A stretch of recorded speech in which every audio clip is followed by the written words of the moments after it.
Hello guys, welcome to my channel. আমি তানিয়া। আশা করি তোমরা সবাই ভালো আছো। আমি সারাদিন আজকে কি কি কাজ করি সেটা সবটুকুই তোমাদের সাথে শেয়ার করব। আশা করি তোমাদের ভালো লাগবে।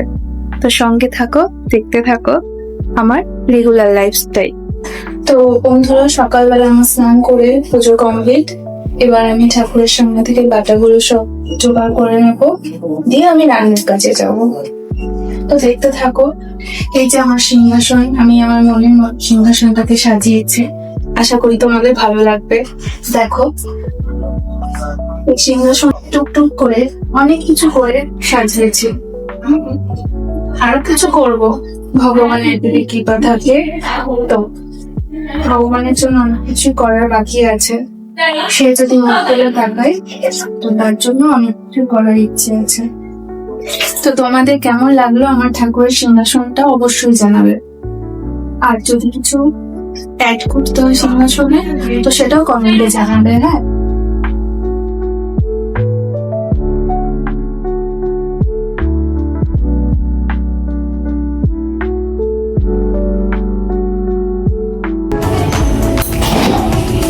আজকে দেখি ফ্রিজে কি কি আছে।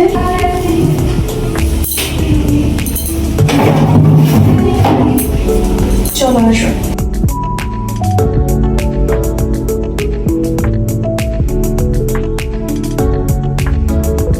চালটা আচারটা গুড় কম করেছে, আজকে একটু গুড় দিয়ে আবার চাল দেবো। আচারটা প্রচন্ড গুড় কম হচ্ছে, টকও প্রচন্ড। একটু গুড়টা দিয়ে ভালো করে চাল দিয়ে নেবো, যাতে একটু মিষ্টি মিষ্টি লাগে। এমনি একটু ঝাল হয়েছে, সব ঝাল মিষ্টি আচার ভালো লাগে খেতে।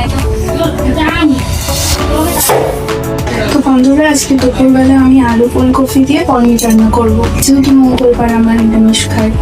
তো দেখতে থাকো আমার রেসিপিটা। যেহেতু আমরা দুইজন মানুষ, সেহেতু আমাদের বেশি খেতে হবে না। আমরা দুবেলা ভাত খাই, আর বাকি টাইম বাইরের খাবার। তো অল্প করে রান্না করি, যাতে ভাত বেশি নষ্ট না হয়। সংসার সামলাতে গেলে অনেক কিছু সময় চলতে হবে, সেইগুলোই আর কি আমি মার কথা মতো মেনে চলি।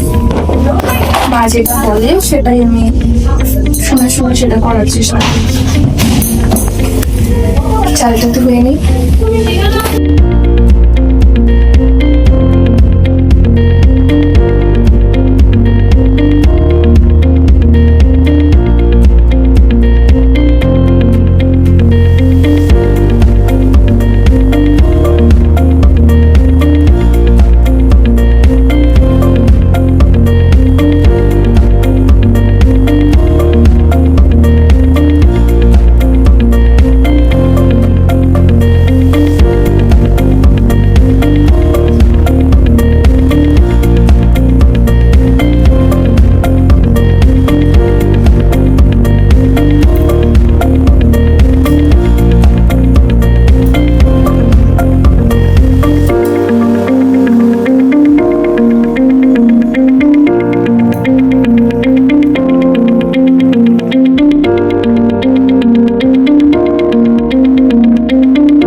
বন্ধুরা, আমি রান্না বান্না করে খাওয়া দাওয়া করে ঘুমিয়ে পড়েছিলাম। সেহেতু আমার আর এনার্জি ছিল না ব্লগ করার মতো। তা ব্লগটা আমি এখানে স্টপ করছি। আর তোমরা জানিও যে আমার ব্লগটা কেমন লাগলো, লাইক কমেন্ট করে দিও। আর আমাকে কি কি ইমপ্রুভ করতে হবে সেটাও কমেন্টে জানিয়ে দিও, যেহেতু ফার্স্ট টাইম আমি ব্লগ করলাম। তা তোমরা যদি জানাও যে আমি নিজেকে কিভাবে আরো বেটার করতে পারবো, তো কমেন্টে জানিয়ে দিও। বাই।